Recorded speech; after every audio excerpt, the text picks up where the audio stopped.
You are about to hear something that might change your perception of reality, not because it's new, but because, by listening with an awakened heart, you may remember something your soul has always known.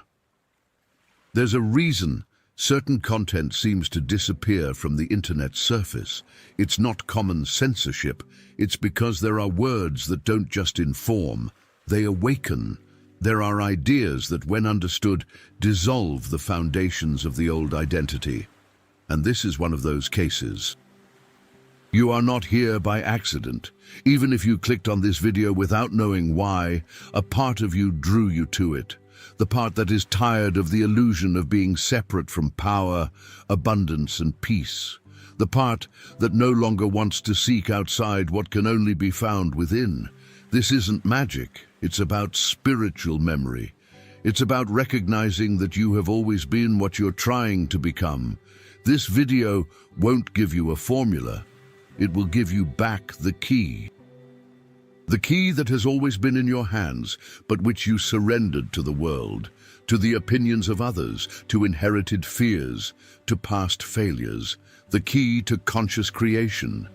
You are taught to believe you are a limited being, at the mercy of fate, waiting for luck or permission. But that is the most dangerous lie ever told. The truth? You are the creator of your reality, always have been. And I'm not talking about creating in the superficial sense of thinking positive or repeating affirmations. I'm talking about creating in the deepest sense, silently and with conviction, assuming the inner state that shapes the world around you. Don't wait for the signs to come first. You are the sign. You are the origin, not the reflection. And as long as you keep waiting for something out there to change, you will be reinforcing the lie that power is not within you. So before this video disappears, or before you get distracted again by the world's urgencies, listen carefully. Not with your ears, but with your spirit. Every word that follows is a seed, and if it falls on fertile ground, a willing heart, it will blossom. Now is the moment. The world may not want you to see this, but you do. And this wanting isn't desire, it's a calling to remember that everything you seek is already yours. Everything is already within, and it begins now. The first principle you must understand is not in the words someone might tell you, but in what you silently accept as truth in your heart. Every experience you live, be it joy or pain, progress or stagnation, is merely the echo of your inner state. You are the invisible cause of the visible effect. The world out there is a mirror, not a common mirror that only reflects the physical image, but a quantum mirror which reflects vibrations, convictions, and above all, feelings assumed as reality. You are not reacting to the world. The world is reacting to you. And the most impressive thing about this is that it doesn't matter what you are experiencing now. This is not the final sentence. It is merely a temporary photograph of a movie whose script can be rewritten the moment you change your state. You don't need to fight against the characters in the current scene, nor against the circumstances. Just recognize, this is merely a reflection. What is being reflected is my state of being. And the state of being can be altered. This is the beginning of freedom. Not freedom in the external sense of doing whatever you want, but inner freedom to choose what to be, and let the world follow that choice. And here's the secret, you don't need to deserve it. You don't need to prove anything to the universe. You just need to assume. By assuming a new state, you shift the point of creation, and everything begins to reorganize from there. But the ego, conditioned to think in terms of effort, merit, and logic, resists. It wants proof before it surrenders. But spiritual truth demands faith not in something external, but in oneself, in one's own imagination. When you decide, for example, to assume the state of a healthy, prosperous, loved person, you don't need to see immediate results for that to be true. The universe does not respond to doubt that asks for signs. It responds to silent certainty. This certainty does not shout. It simply is. You don't need to convince anyone, not even yourself. Just feel naturally in this new condition. And when this feeling is more real than the current appearance, the world will have no choice. It will change. Imagine for a moment that reality is as malleable as clay. The current form is just one of infinite possibilities, but the clay only changes shape when someone touches it with intention. Imagination is that invisible hand. Feeling is the warmth that gives form. And faith, not blind faith, but creative faith, is what holds the new form until it solidifies in the physical world. None of this requires effort. But it requires presence, it requires awareness, it requires you to stop asking and start remembering. Because you already are, you already have, you already know. You just need to let go of the old identity that insists on saying, I can't, I am not, I can't do it. These phrases are not facts, they are hypnotism. And you can wake up from them right now if you decide. Close your eyes for a moment and feel yourself living exactly what you most desire. Breathe, stay there, that is all. Because what you feel as real now will inevitably be real later. The second principle is this: feeling is creating. This simple phrase contains one of the greatest mysteries of existence and also the most powerful tool at your disposal.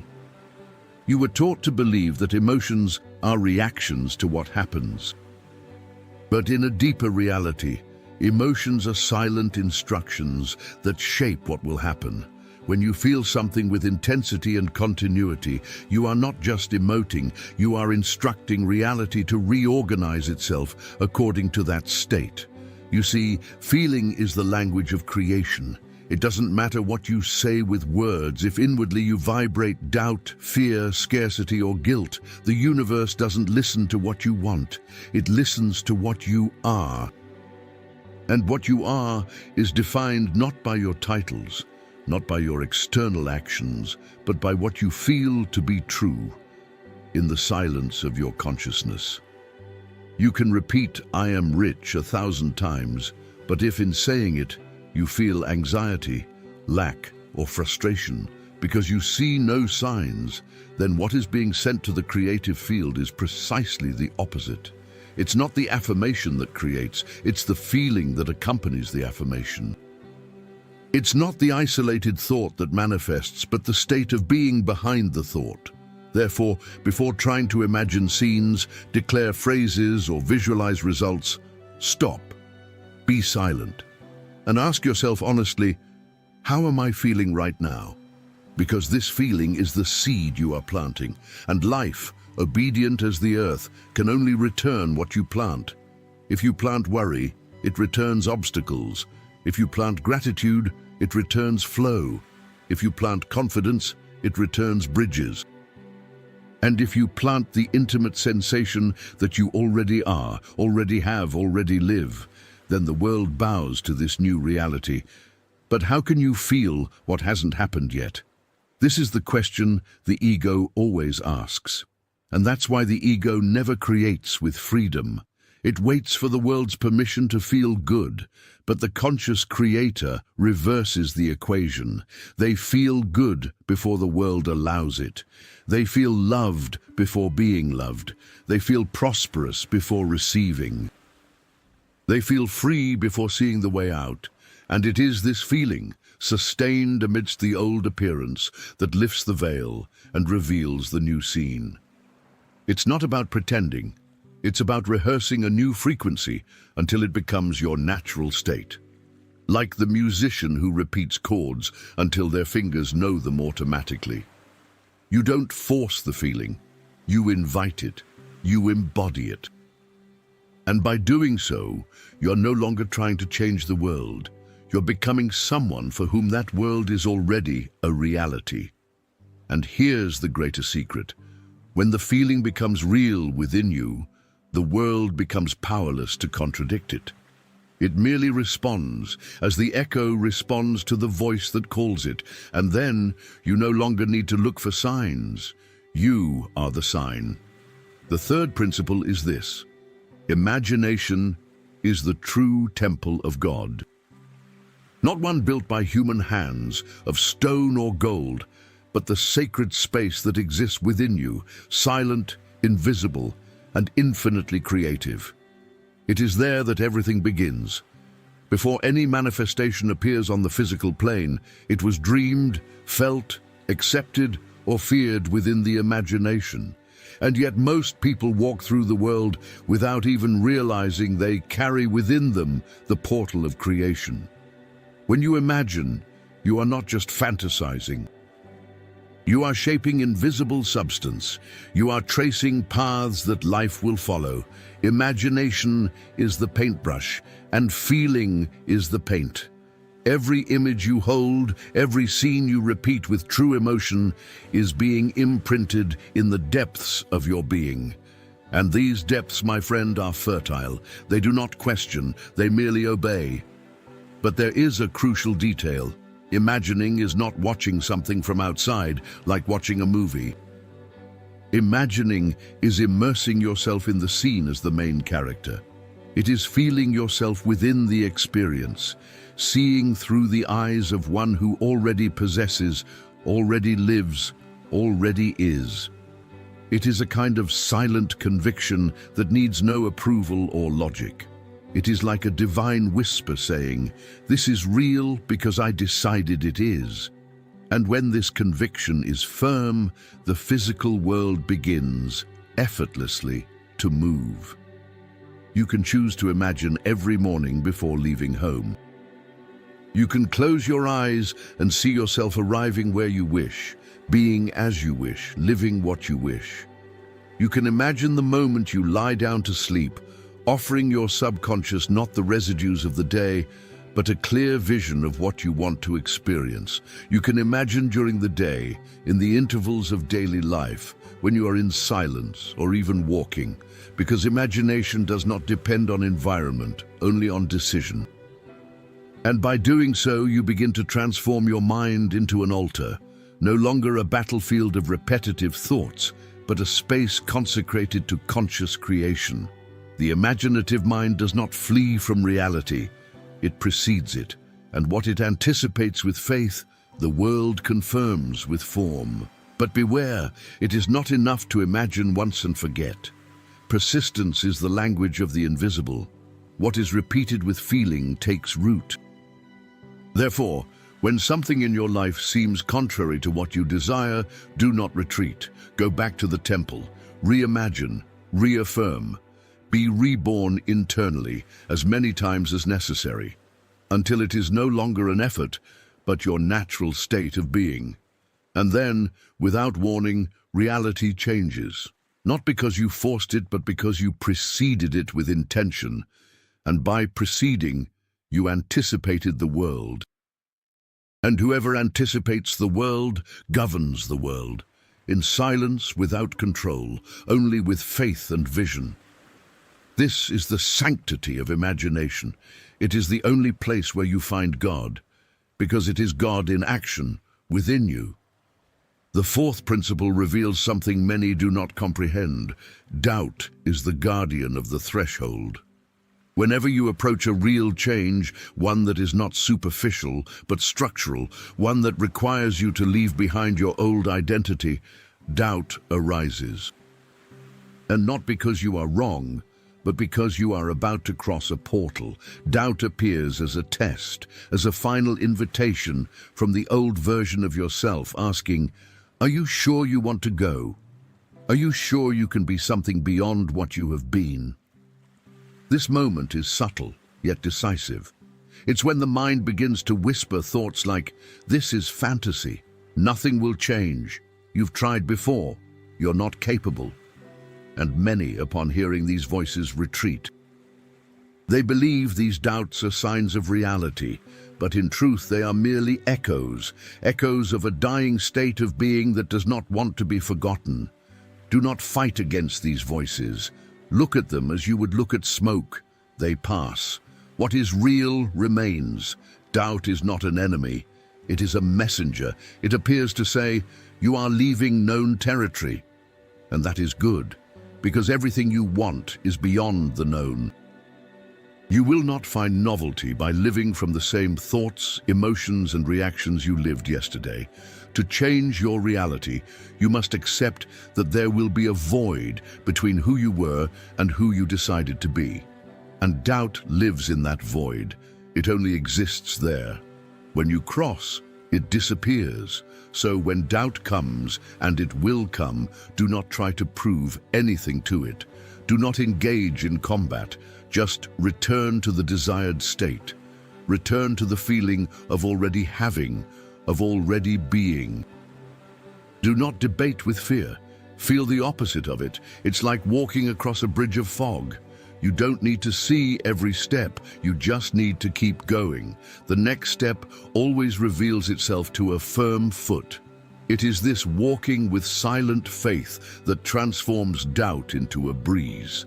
Understand, every transformation is accompanied by an identity crisis. Part of you will resist. It will try to pull you back to the old. But this is not a failure. It is a sign that the change has already begun. When doubt arises, celebrate. It is confirming that you are knocking on the right door, and the code to cross it is just one: remain in the new state, even if the world does not yet reflect it. Imagine yourself as someone who already lives what they desire. Even if no one sees it, even if everything seems the same, act inwardly as if it were already true. Feel with such naturalness that doubt loses its power, not by the force of reason, but by the serenity of certainty. Certainty does not need to prove anything, it just is. And when you embody this certainty, the external world silently begins to bow, because it has always followed your interior, even when you didn't realize it. Doubt only has power when you consider it truth. When you see it as a sign of transition, it transforms into a blessing. It marks the point where the old ends and the new begins. And all you need to do is keep moving across, with your eyes turned inward and your heart firmly set on what already is, even if it is still invisible. The fifth principle teaches us that time is not an enemy, nor a barrier. Time is a servant, an instrument, an invisible fabric upon which assumed states slowly draw their visible forms. The most common mistake of those who try to create with consciousness is to measure progress with their eyes. They plant a new idea and the next day scour the garden expecting fruit. And when they don't find it, they say, "It didn't work." But they forget that the invisible has its own rhythm. The seed of reality, when cast into the imagination with true feeling, needs time to organize, grow, and blossom. This time is not a delay. It is maturation. The universe never forgets a sincerely felt state, but it also does not bend to the mind's haste. The mind wants now. The spirit knows that the real now begins within. You cannot accelerate manifestation by forcing the external, but you can accelerate the delivery by remaining faithful to the internal. When you stay in the vibration of what you desire without craving, without demanding, without watching the clock, you dissolve anxiety, and with it you dissolve resistance. Waiting is not passive. It is an active space of alignment. While visible reality still appears the same, your inner self is being molded. Your frequency is adjusting, your beliefs are being cleansed, your identity is being elevated. And when everything is ready, what you so desired will emerge, as if it had always been there, because, in a way, it always was. It just needed you to become compatible, but this requires persistence, not anxious insistence, serene persistence. It's like the sculptor who, day after day, removes the excess from the stone, even if no one notices the difference from the outside. He doesn't need to see the result with every strike. He knows the work is already within. He just needs to continue. In the same way, you don't need to check if everything is changing. You just need to remain feeling that it has already changed. Time is not a punishment. It is a blessing. It protects you from the collapse of realities for which you are not yet ready. It prepares you subtly, sometimes by changing the people around you. Other times, by removing situations that no longer align with your new vibration. Sometimes, by delaying something you think you want, only to deliver something even greater. Trust in time, but trust even more in the state. Because it is the state that determines what time will bring, and the more deeply you inhabit the feeling of the fulfilled desire, the less time weighs, because you are already where you wanted to be. And when you are already there, even if nothing has changed externally, time accelerates. It works in your favor. It bends to your dominion. So don't wait for the world to give signs. Be the sign.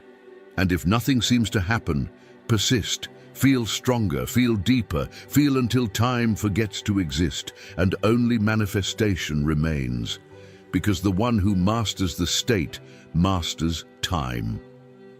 The sixth and final principle is perhaps the most liberating.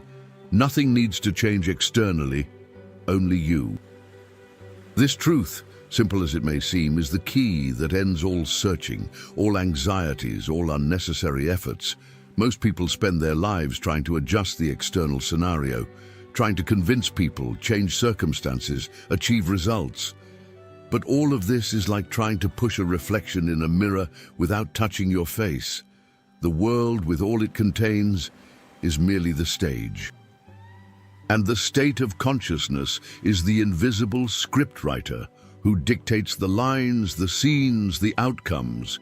You are not at the mercy of what happens. You are at the mercy of what you sustain. What you sustain with faith, even if it has no form yet, is more real than any appearance. And what you abandon internally, even if it still persists externally, is destined to dissolve. Because the visible world is always delayed. It is always reflecting what you were, never what you are being now. And that is why changing internally, even without external proof, is the highest act of power. Real change begins when you stop demanding transformation in the world and start embodying the transformation within yourself. It's not about being passive, it's about being a creator. The most effective action there is to assume the desired state. When you become internally what you sought externally, the external reorganizes, effortlessly, without control, without manipulation. It just responds. See, if you are at peace, the chaos around you loses its power. If you feel prosperous, scarcity loses access to your reality. If you feel loved, abandonment no longer has a home in you. The world does not impose, it replicates. And this replication does not depend on your conscious will, but on your predominant feeling. You don't need to make it happen. You just need to be until it happens. And when you are, there is nothing left to seek. What once seemed a distant goal becomes your natural state of existence. This requires deep surrender, a silent trust, the decision to live internally as if everything has already been fulfilled, not to impress anyone, not to manipulate results, but because you have recognized that everything is already within and always has been. Lack is an illusion. Delay is a perception. Doubt is just a sign that you're still looking outside. When you change, everything changes. Not because the world obeys you like a servant, but because the world is you. It is the echo of your vibration. It is the extension of your being. It is the continuation of what you believe, feel, and sustain when no one is looking. So breathe, be silent, and ask yourself honestly, who am I being right now? If the answer is not compatible with what you wish to live, do not blame yourself. Just change now, without waiting, without hesitating. Feel, live, inhabit the new state. and allow the old to dissolve, like everything that no longer serves. Because the truth is this: you don't need a new life. You need a new you, and that new you is already ready, waiting to be assumed. Now that the truth has been whispered to your spirit, all that remains is to choose. You can end this moment as someone who merely heard beautiful words, or you can let each word fall deep, like living seeds that will silently germinate in the soils of your consciousness. The power you sought is not hidden in secret techniques. It does not depend on favorable circumstances, nor does it belong to others.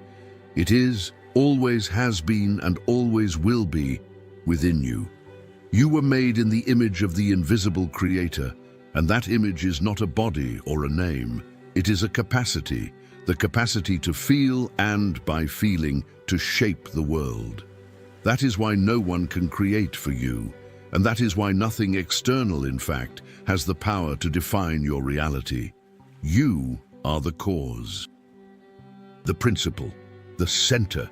Everything you have seen so far can be undone, redone, elevated, transcended, not by force but by consciousness, and consciousness only moves when you assume. Assume now the feeling of one who has already arrived. Do not wait for proof. Become the proof. Feel as if it is already real, and it will be. Live as if it is already yours, and it will be. Because the universe does not deny what is, it merely echoes. Remain in this state. Guard it as one guards a sacred flame. Return to it whenever the world tries to pull you back to the old, and above all, trust. Life is already conspiring. The invisible has already begun to move. The world out there, sooner than you imagine, will merely confirm what you dared to feel as true. Creation has already begun, and it begins in you.